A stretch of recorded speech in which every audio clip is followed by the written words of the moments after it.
আসসালামু আলাইকুম এভরিওয়ান। আমি আজকের রেসিপিও সিরাজগঞ্জে আমার নানা বাড়িতে বসেই করছি।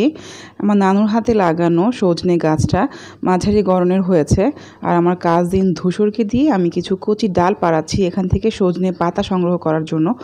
সজনে ডাঁটা খাওয়া যায় এটা আমরা সবাই জানি, কিন্তু সজনে পাতাও যে ভাজি করে খাওয়া যায় আর এটার যে অনেক পুষ্টিগুণ রয়েছে এটা কিন্তু আমরা সবাই জানি না।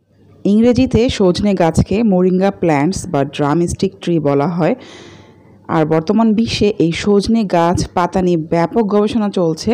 এটাকে সুপারফুড বলা হয় বা মিরাকল ভেজিটেবল বলা হয়, কারণ পৃথিবীর মধ্যে সবচেয়ে পুষ্টিকর গাছ হচ্ছে এই সজনে গাছ। অন্য সব শাকের তুলনায় এই সজনে পাতায় রয়েছে 25 গুণ বেশি আয়রন। এটি হার্ট ভালো রাখে, উচ্চ রক্তচাপ, ডায়াবেটিস, রক্তে কোলেস্টেরল কমায়, হজম শক্তি বাড়ায় এবং কোষ্ঠকাঠিন্য কমায়। অ্যাজমা রোগের ক্ষেত্রে 3 গ্রাম পাতা দুবেলা করে 3 সপ্তাহ খেলে বিশেষ উপকার পাওয়া যায়, এটি গবেষণায় প্রমাণিত হয়েছে। তাছাড়া এটি ক্যান্সার কোষ বৃদ্ধি প্রতিরোধ করে এবং পুষ্টিহীনতা প্রতিরোধ করে।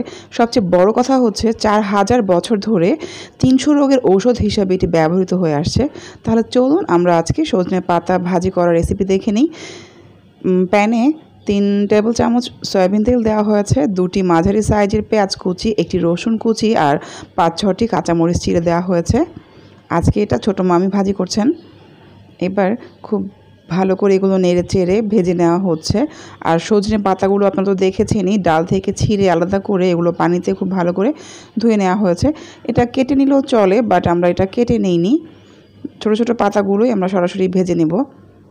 এবার এই পেঁয়াজ, রসুন আর কাঁচামরিচ ব্রাউন করে ভেজে নেওয়ার পর এখানে আমরা আগে থেকে ধুয়ে রাখা শাকগুলো দিয়ে দেব। আর শাক দেওয়ার পর এখানে অল্প একটু পানি দিয়ে দিতে হবে, তাহলে খুব দ্রুত শাকগুলো সফট হয়ে যাবে। পরিমাণ মতো লবণ দিয়ে নিতে হবে। এবার এই শাক নেড়ে চেড়ে দিতে হবে। চুলা মিডিয়াম হিটে আছে।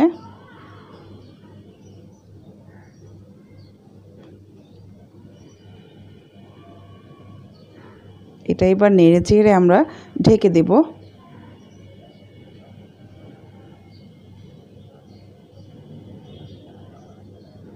এভাবে কিছুক্ষণ রাখার পর আবার ঢাকনা তুলে আমরা নেড়ে দিচ্ছি। গ্রামের মাটির চুলায় রান্না করলে এমনিতেই সব খাবারের টেস্ট কয়েক গুণ বেড়ে যায়। এই শাকটাও খুব টেস্টি হবে, আমরা আগে থেকেই বুঝতে পারছি। গরম ভাতের সাথে এই সজনে পাতা ভাজি খেতে কিন্তু দারুণ টেস্টি। আবারও ঢাকনা তুলে আমরা এটা নেড়ে দিচ্ছি। এভাবে একটা হাতা দিয়ে একটু প্রেশার ক্রিয়েট করে করে এটা নাড়া দিলে শাকগুলো একদম সফট হয়ে যাবে, যেটা খেতে ভালো লাগবে। এভাবে কয়েকবার ঢাকনা দিয়ে আবার ঢাকনা তুলে নেড়ে চেড়ে খুব সহজেই তৈরি হয়ে গেল আমাদের সজনে পাতা ভাজি। আজ এ পর্যন্তই। সবাই ভালো থাকবেন। আল্লাহ হাফেজ।